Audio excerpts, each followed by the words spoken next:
एक नई सीरीज शुरू करने जा रहे हैं जिसमें हम यूट्यूब पे जितने भी एक्सपर्ट्स हैं और उनकी जो सबसे फेमस स्ट्रेटजीज़ है उनको हम लोग अच्छे से उस पर एक कमेंट्री करेंगे और उसमें क्या ऐड कर सकते हैं किस जिसकी वजह से उसका रिस्क रिवॉर्ड और बेटर हो जाए, या क्या हटाना चाहिए, हमको क्या करना चाहिए, वो सारी चीज़ें हम डिस्कस करेंगे।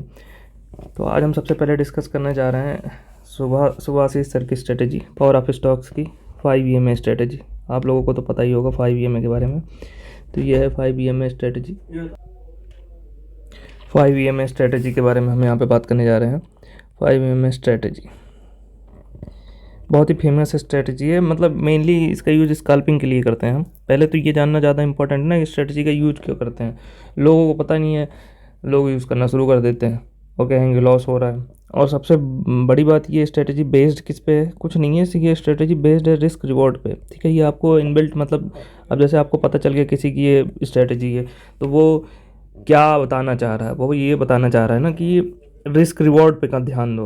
मतलब पूरा फोकस रिस्क रिवॉर्ड पे होना चाहिए तुम्हारा, ना कि किसी चीज़ पे। जैसे रिस्क रिवॉर्ड क्या है, 1:3 है या 1:2 है, मिनिमम रिस्क रिवॉर्ड इतना तो होना ही चाहिए। तो सिंपल सी बात है, मैंने खुद मतलब यूट्यूब पे वीडियो बना के डाली रिस्क रिवॉर्ड के ऊपर। अगर आप 1:2 रिस्क रिवॉर्ड है और आपकी विनिंग प्रॉबिलिटी 50% भी होगी ना, आप तुक्का भी मारोगे मार्केट में आके तो भी आपको लॉन्ग टर्म में लॉस नहीं होगा। ये एक फिक्स बात होती है। ठीक है, अब यहाँ पे तो 1:2 1:3 मिल रहा है रिस्क रिवॉर्ड, तो बहुत अच्छी बात है फिर तो। अब देखना हमें करना क्या है इसमें। सिंपल सी बात ये है, वो ये कहते हैं कि जैसे मान लो ये 5 EMA है, ठीक है। तो जो प्राइस होता है ना वो 5 EMA के पास ऐसे चलता है। जब तक कोई प्राइस में बड़ी मूवमेंट नहीं आती, बड़ा अच्छा मोमेंटम नहीं आता है, तब तक प्राइस जो है 5 EMA से पास चिपक कर चलता रहता है। अब मान लो जैसे ही प्राइस 5 EMA से दूर हो जाए तो ये जो कैंडल बन गई ना, यही कैंडल होती है हमारी ट्रिगर कैंडल। मतलब अब हमें एक ट्रिगर मिल गया है कि अब हमें एक्टिव रहना है। तो जितना दूर कैंडल बनती जाएगी उतना ट्रिगर हमारा होता जाएगा, बनती गई ट्रिगर होता गया। अब मान लो ये 3 कैंडल लगातार दूर बनती चलेगी तो ये हमारा ट्रिगर हो गया। ठीक है, तो ये ट्रिगर हो गया हमारा। अब हमें करना क्या है भाई, जैसे ही किसी भी ट्रिगर कैंडल का लो टूटे, ठीक, लो टूटते ही हमें एंट्री ले लेना है। ठीक, तो मतलब यहाँ पे हमारी एंट्री बन जाएगी। और हमारा रिस्क रिवॉर्ड क्या होना चाहिए, अगर हमारे यहाँ पे ये हमारा एस एल होगा, जितने पॉइंट का एस एल आ रहा है इससे 1:2 या 1:3 का एस एल हम डालेंगे। मतलब जितना, और वो कैसे डालेंगे, 1:3 कब डालना, 1:2 कब डालना, इसमें भी लोग कन्फ्यूज़ रहते हैं, पता ही नहीं है कब डालें। पता है वो उसके ऊपर भी ये यहाँ पे हम थोड़ा मॉडिफाइड किए हैं कि कैसे जानते हैं। अगर मान लो कि 3 से 4 कैंडल बनती है, 4 कैंडल बनती है, 4 कैंडल ऊपर बन रही है तो मिनिमम हम 1:3 का डालेंगे, और 2 कैंडल बन रही है तो 1:2 का डालेंगे। ये मेरा पर्सनल एक्सपीरियंस है। वहाँ पे हम देखे हैं कि 1:2 का रिस्क रिवॉर्ड आराम से मिलता है जहाँ पे 2 कैंडल ऊपर बन रही हो। यहाँ पे अगर यहाँ का लूट टूटता तो हम 2 डालते। अब ये 3 या 4 बन रहा है तो 1:3 डाल सकते हैं, क्योंकि प्राइस 5 EMA से बहुत ज़्यादा दूर हो गया है तो पास आने की प्रोबेबिलिटी बढ़ जाती है। क्योंकि वो एवरेज या तो उसके पास जाएगा या तो आपका ऐसा लेट होगा, या तो प्राइस फिक्स है कि उसको क्रॉस करेगा या उसके पास आएगा। ठीक, तो ये आप समझ गए कहाँ कहाँ क्या क्या डालना है। तो मतलब अब हम आते हैं, आइए हम डिस्कस करते, थोड़ा रूल लिख लेते हैं पहले। अब जो मतलब यहाँ पे मैं लिख रहा हूँ ना, तो वो मतलब आपको इम्पोर्टेंट है कि वो उस चीज़ को आपको पता रहना चाहिए रूल क्या है। जो सर ने बताया वीडियो में सब कुछ अच्छे से उन्होंने समझाया है, वो तो आपने देखा ही होगा, आप यूज़ करते होंगे। तो पहला रूल ये है कि ट्रिगर कैंडल का वेट करना है हमको, ठीक, बनने का। उसके बाद सेकंड क्या है, लो ब्रेक होने का वेट करना है ट्रिगर कैंडल का। लो ब्रेक हुआ ट्रिगर कैंडल, ट्रिगर कैंडल का लो वेट, लो ब्रेक हो, हमें क्लोजिंग का वेट नहीं करना है। ठीक है, हमें क्लोजिंग का वेट नहीं करना है, हमें क्लोजिंग का वेट नहीं करना है। ठीक है, हम क्लोजिंग का वेट नहीं करेंगे। ठीक, हम लो ब्रेक होते ही, मतलब ये जैसे अगर प्राइस ऐसे ऐसे दूर है, ठीक, तो ये जैसे ही लो ब्रेक हुआ चलती हुई कैंडल में हम एंट्री ले लेंगे तुरंत। ठीक है, हमें क्लोजिंग का वेट नहीं करना है, बस सिंपल सा रूल ये है। अब हम आते हैं फोर्थ पे। फोर्थ रूल क्या है, मिनिमम रिस्क रिवॉर्ड वाला, जो मैंने खुद से बनाया है कि अगर 2 कैंडल है ट्रिगर में तो 1:2 रखेंगे, 3 या 4 कैंडल है तो 1:3 रखेंगे। ठीक, बस ये इतना सिंपल सा रूल है। अब इसको हम देखते हैं चार्ट पे लगा के, कि चार्ट पे लगाने के बाद ये सारे रूल आप लिख के रख लो, फिर मैं आपको कुछ और उसमें एडिशन बताऊंगा। बाकी ये इसका बेसिक थीम लाइन है। ठीक है, अब जो है ये इतना होने के बाद अब हम ये हमारा जो है बेसिक है ये। ठीक है, अब इसी के बेस पे हम पूरी स्ट्रेटजी है, अभी मैं आपको लाइव टेस्ट करके भी दिखा दूंगा, सारी चीज़ें बता दूंगा, और कुछ इंपॉर्टेंट चीज़ें और ऐड करना है उसमें, वो भी बता दूंगा। तो ये चीज़ आप इतना भी लिख के रख लो डेली इस पे आपको दो। और सबसे इम्पोर्टेंट चीज़ एक चीज़ और, वो रूल नहीं है, वो तो समझ लो आपकी रिस्क मैनेजमेंट है, वो बहुत ज़्यादा ज़रूरी चीज़ है। ठीक है, वो बहुत ज़्यादा ज़रूरी चीज़ ये है कि रिस्क मैनेजमेंट है, वो ये इसलिए इम्पोर्टेंट हो जाता है कि आपको रिस्क कैसे मैनेज करोगे। अब ये थोड़ा नहीं जिस दिन बहुत ज़्यादा वोलेटाइल मार्केट है तो उस दिन आप ट्रेड पर ट्रेड लिए जा रहे हो। मैक्सिमम एक दिन में, इन वन डे कितना ट्रेड लेना है आपको, 3 ट्रेड से ज़्यादा नहीं लेना है इस स्ट्रेटजी पे, 3 ट्रेड मैक्सिमम। ठीक है, इतना ही लेना है, इससे ज़्यादा नहीं। तो ये आपका रूल है, इसको आप कहीं लिख लो, स्क्रीनशॉट ले लो, या जो भी करना है कर लो, और इसको चिपका के रखना अपने ट्रेडिंग डेस्क के सामने। ठीक, अब हम आगे आते हैं डिस्कशन करने पर। ठीक, चलो अब हम देखते हैं चार्ट। ये हमारा चार्ट, ये आज का मार्केट है। ठीक है, पहले तो हम यहाँ पे पाइवोट लगा देंगे, सिंपल पाइवोट। वो क्यों लगा रहा हूँ वो मैं आपको बाद में बताऊँगा। ठीक, अब यहाँ पे हम जाते हैं इंडिकेटर्स में, यहाँ पे हम चेक करेंगे EMA। ठीक, EMA, तो यहाँ पे आ गया मूविंग एवरेज एक्सपोनेंशियल। चलो अब यहाँ पे हमें जाना है, ये क्या कर देना है 5। ठीक है, तो देखिए सर ने बहुत अच्छे से लोगों को इनबिल्ट एक स्ट्रेटजी दे दी है, जो कि कोई बहुत बड़ी स्ट्रेटजी नहीं है, या बहुत कुछ ऐसी चीज़ नहीं है जो बहुत रेयर चीज़ है आपको मिल गई हो। ये सिंपल सा रूल ये होता है, कोई भी प्राइस होता है, ये मूविंग एवरेज उसका एवरेज होता है, और जो एवरेज होता है ना वो हमेशा प्राइस के पास होता है। प्राइस से अगर मान लो कि एवरेज अगर दूर जा रहा है, तो जैसे यहाँ पे ये देखिए ये कैंडल इससे दूर बन गई, तो इसका सिंपल सा मतलब यह है कि या तो ये प्राइस इसके पास आएगा या तो ये आएगा। तो मैक्सिमम केस में जितना ज़्यादा ट्रिगर कैंडल बनती जाती है बाहर की तरफ, तो उतना ज़्यादा प्रोबेबिलिटी यही होती है कि प्राइस को वापस, क्योंकि मोमेंटम यहाँ पे बड़े मोमेंटम के साथ भाग के गया है, तो वो जल्दी जल्दी वापस आएगा। क्योंकि अगर मार्केट को ज़्यादा ऊपर जाना है तो धीरे धीरे जाएगा, एवरेज को भी साथ में ऊपर लेके जाएगा, तो ही वो सस्टेन कर पाएगा।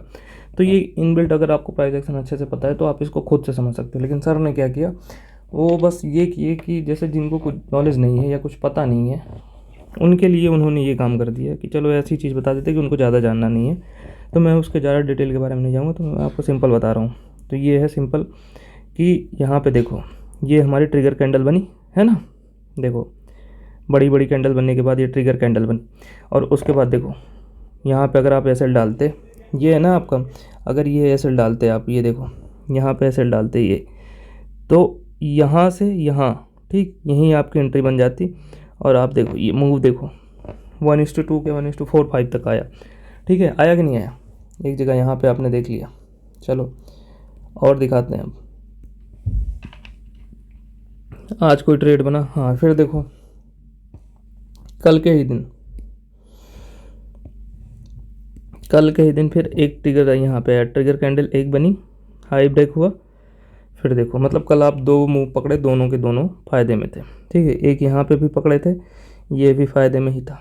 ठीक है, समझ गए कि नहीं, कितना सिंपल है ये। देखो फिर ये देखो यहाँ पे आपके ट्रिगर कैंडल बन रही, ये ठीक, ये हाई ब्रेक हुआ, लेकिन ये इसके मतलब ये आपका ये जो एरिया है यहाँ पे आपका ये काम नहीं किया है ना, क्योंकि ये हाई ब्रेक सही से हुआ, आपने एंट्री लिया 5 EMA के ऊपर, यहाँ पे EMA का रेजिस्टेंस से लेके फिर से वापस हो गई ये चीज़। ठीक है, तो अब आप यहाँ पे कहीं देखो, कल उसके पहले एंट्री बनी आपकी, देखो पूरे दिन मार्केट गिरता रहा 5 EMA से प्राइस चिपक के ही है, इसलिए बहुत बड़ी गिरावट आई, तो आपकी यहाँ एंट्री ही ट्रिगर्ड नहीं हुई। ठीक है, अब आप देखो फिर से यहाँ पे आओ, अगले दिन में यहाँ पे कहीं एंट्री ट्रिगर्ड हुई आपकी, पूरे दिन में नहीं हुई ट्रिगर। ठीक, अब आप और आ जाओ, आप ऐसे आते रहो, देखते जाओ, यहाँ पे एंट्री ट्रिगर्ड हुई, बिल्कुल ट्रिगर्ड हुई, मतलब अब आपको देखिए फिर से ट्रेड करने का दिन मिल गया, ये रहा। ठीक, इसका लो टूटा, देखिए 1:2 कितना सिंपल है ना, मिला कि नहीं है। यहाँ पे आपकी एंट्री ट्रिगर्ड हो गई, ये है आपका दिन। ठीक, चलो फिर से आप देखो, मैं आपको लाइव टेस्ट करके दिखा रहा हूँ। ये देखो, ये यहाँ पे trigger candle, trigger candle, trigger candle, trigger candle, trigger, किसी का लो नहीं टूटा, यहाँ पे जाकर लो टूटता है, एंट्री ट्रिगर्ड होती है, अच्छा मूव मिलता है। हो गया ना। ऐसे मतलब देखते जाओगे तो आपको मैं बताया, प्राइस एक्शन कोई ऐसी बड़ी बात है ही नहीं, प्राइस एक्शन का है सिंपल सा, आपको बहुत ज़्यादा ये चीज़ मिलेगी ही मिलेगी। ये देखो, अब देखो trigger candle, trigger trigger trigger trigger trigger trigger, बनती गई बनती गई बनती गई बनती गई, यहाँ देखो लो टूटा, और यहाँ ये आपका ऐसा हिट हुआ है। और अगर आपने फिर से ट्रेड लिया होगा या आपको ज़्यादा कन्विक्शन रहा हो तो ये देखिए। ठीक, अब चलिए, ये तो मैंने दिखा दिया, ये आपको बहुत यूट्यूब पे सब लोग करके दिखा देंगे, बट मतलब अब थोड़ी सी मैं कुछ इसमें अपनी नॉलेज शेयर करना चाहता हूँ। ठीक है, चलिए, जैसे देखिए, सिंपल सा रूल बताऊँगा, ज़्यादा कुछ कॉम्प्लिकेट नहीं करना है, सिंपल सा रूल लेके चलते हैं। जैसे मान लो कि हमें एक ही चीज़ ऐड करके ये रखेंगे कि कभी प्राइस पाइवट के पास या ऐसा मिलेगा। ठीक है, अगर ऐसे प्राइस मतलब एक बिग मूव आ रही हो और प्राइस पाइवट के पास जाके रिजेक्ट कर रहा हो, ठीक है, मतलब वहाँ पे 5 EMA हमें ट्रिगर कर रहा है, 5 EMA ट्रिगर कर रहा है, ठीक है, वहाँ पे हमारी 5 EMA स्ट्रेटेजी ट्रिगर हो रही है, तो उस दिन हम जो अपना रिस्क रिवॉर्ड रखेंगे वो हमेशा हम 1:5 1:7 का रखेंगे। ठीक है, यहाँ पे आप देख लीजिए ये चीज़, ये हो गया, ये आपका ये जनरल कॉन्सेप्ट हो गया कि नहीं हो गया। अब आपको मैं दिखाऊंगा पाइवट का, आप देखना पाइवट में क्या क्या देखना है, और ये चीज़ देखना, पाइवट में आपको देखना है मेन पी, R1 और S1, बस ये 3 पॉइंट पे अगर कभी भी ये चीज़ें हो रही हैं तो और अच्छे से देखना है आपको, वहाँ पे और अच्छे से ट्रिगर्ड हो जाना है। वहाँ पे मान लीजिए कभी कभी 5 में ट्रिगर्ड भी नहीं हो रहा है ना, तो भी आपको बैठ जाना है। दिखाता हूँ कैसे, ये बस एक चीज़ डाल दी। और दूसरी चीज़, टारगेट बुकिंग। टारगेट क्या है, अगर हमें कहीं रास्ते में पाइवट मिल रहा है, बीच में R1 मिल रहा है, S1 मिल रहा है, हम वहाँ पे हाफ क्वांटिटी बुक कर लेंगे, बुक करेंगे, बाकी को ट्रेल करते रहेंगे या प्राइस पर डाल देंगे। बस यही सिंपल सी इतनी चीज़ मैंने ऐड की। चलिए मैं दिखाता हूँ उसको यहाँ पे। ठीक है, देखो यहाँ पर कल ये बना, ये तो बड़ा दिया ही, और यहाँ पे हमने बुक कर लिया हाफ क्वांटिटी, फिर बाद में यहाँ आया, फिर देखिए रिजेक्ट करके प्राइस ऊपर ही चलाया। ठीक है, अब देखना S1 के पास मैंने बोला था, S1 के पास कभी भी इंगल मतलब वो देखो सिंपल सा पाइवट के बहुत सारे कॉन्सेप्ट होते हैं। अब जैसे मान लो ये S1 है, ये S2 है, ठीक है, S2 पे भी देखो ये पाइवट इतना ज़्यादा इंपॉर्टेंट है नहीं, क्योंकि मार्केट बहुत ज़्यादा गिरा उस दिन, तो वो बात अलग की है। अब देखो यहाँ पे S1 के पास, S1 के नीचे जब भी क्लोजिंग होती है ना तो एक बड़ी गिरावट आने की संभावना रहती है थोड़ी सी, मतलब S2 तक तो जाती ही जाती, पाइवट का मतलब यही होता है। लेकिन आप यहाँ पे देखते रहना, कहीं पे रेजिस्टेंस हम ऐसी चीज़ कंडीशन खोजेंगे जहाँ पे ये हो। ठीक है, यहाँ पे भी नहीं है।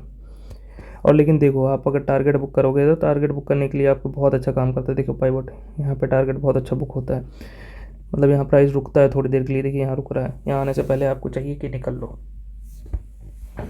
चलो हम देखते हैं, वो जो मैंने बताया ना वो कभी कभी मिलेगा, लेकिन जब मिलेगा ना तो आपको बहुत ज़्यादा बड़ा प्रॉफिट देके जाएगा, ये गारंटी मेरी, बहुत बड़ा प्रॉफिट देके जाएगा, फिक्स है ये बात।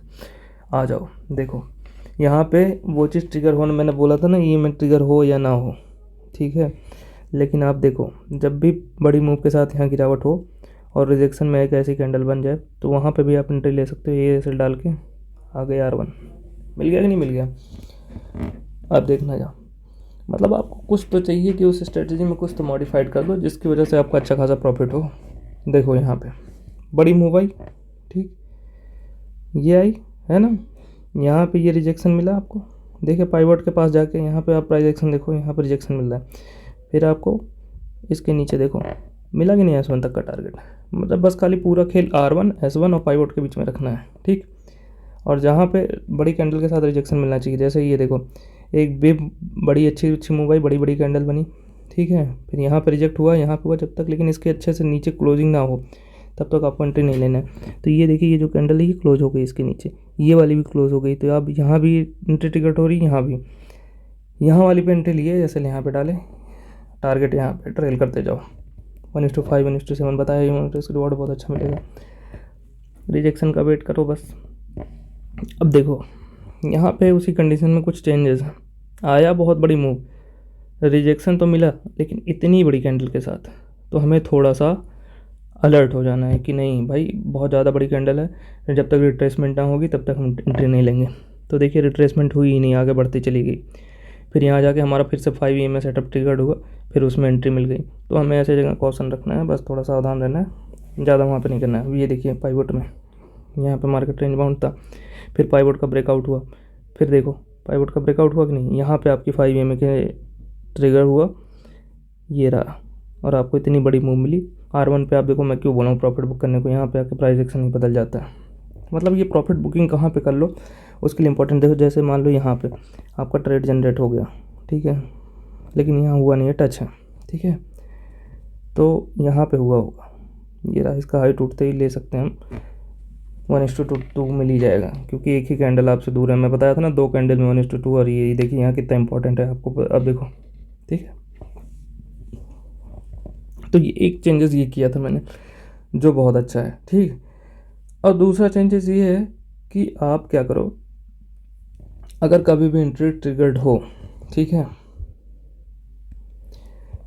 तो ये इंपॉर्टेंट पॉइंट भी चार्ट पे रखो, previous day high, previous day लो और प्रीवियस डे क्लोज, ठीक है। जैसे ये देखो प्रीवियस डे हाई है, ठीक है, ये प्रीवियस डे लो है, ठीक, और ये कहीं प्रीवियस डे क्लोज है, ठीक, ये 3 पॉइंट है।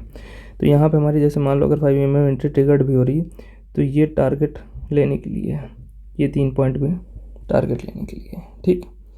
तो हम आप पे मतलब हम यहाँ पे कंबाइन कर देना चाह रहे हैं क्या, ये चीज़ें लिख देते हैं, चलो, कि रूल टारगेट के लिए हम रूल लिखते हैं, previous day high, previous day लो, previous day close, R1 S1 pivot, ठीक। ये टारगेट बुकिंग के लिए इसको देखते रहना है, ठीक है। इतने पॉइंट्स चार्ट पे ड्रॉ करके रख लो, बहुत ज़्यादा मदद मिलेगी। और इतने पॉइंट के आसपास कहीं पे अगर इंगल्फिंग कैंडल के साथ जो है 5 EMA बन रहा है, तो बहुत बड़ा टारगेट मिलेगा इतने पॉइंट पे, ठीक है। और दूसरी चीज़, कहीं पर आपको मतलब पाइवट के पास या R1 के पास बहुत बड़ी मूव के बाद ऐसे इंगल्फिंग बन रहा है, फिर रिवर्सल बहुत अच्छा आएगा, ये भी चांसेस हैं, ठीक है। तो ये पॉइंट टारगेट के लिए भी हैं और एंट्री के लिए भी, अच्छी एंट्री के लिए भी हैं। तो यही डिस्कस करना था। आप ये चार्ट पे लगाओ, खुद देखो, फिर मुझे बताओ, कमेंट करो, जो भी करना हो, ठीक है। बाकी इतने में ये स्ट्रेटजी बहुत परफेक्ट है आपके लिए, इंट्राडे के लिए यूज़ करो, इससे दूसरी स्ट्रेटजी यूज़ करने की कोई ज़रूरत नहीं। दिन में 2 ट्रेड आराम से मिल जाएंगे। चलिए ठीक है फिर, थैंक यू।